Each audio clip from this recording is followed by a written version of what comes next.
Telugu Desam party పెట్టిన దగ్గర నుంచి 83 ఎలక్షన్ దగ్గర నుంచి హ్మ్.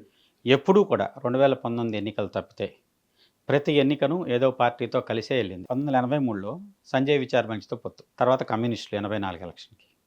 ఆ తర్వాత వచ్చేసరికి బీజేపీ, కమ్యూనిస్టులు అందరూ కలిసి.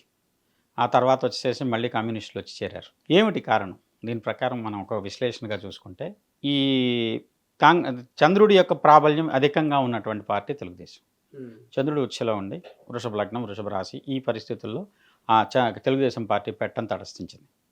అదేవిధంగా వైఎస్ఆర్‌సీపీని గమనించుకుంటే, వైఎస్ఆర్‌సీపీకి సంబంధించినటువంటి పరిస్థితుల్లో ఆ వైఎస్ఆర్‌సీపీ ప్రారంభించినప్పుడు ఒక రకంగా ఏంటంటే సమాజం కోసం ఒక రకమైనటువంటి రైతులు, యువజనులు, శ్రామికులు వీళ్ళకి అనుకూలమైనటువంటి దానికోసం అని చెప్పేసి పార్టీని ప్రారంభించి మారిన రాజకీయ పరిస్థితుల్లో వైఎస్ఆర్ గారి యొక్క కుమారుడు ఆ పార్టీని తన యొక్క ప్రాబల్యంలోకి పూర్తిగా తీసుకోవడం జరిగింది.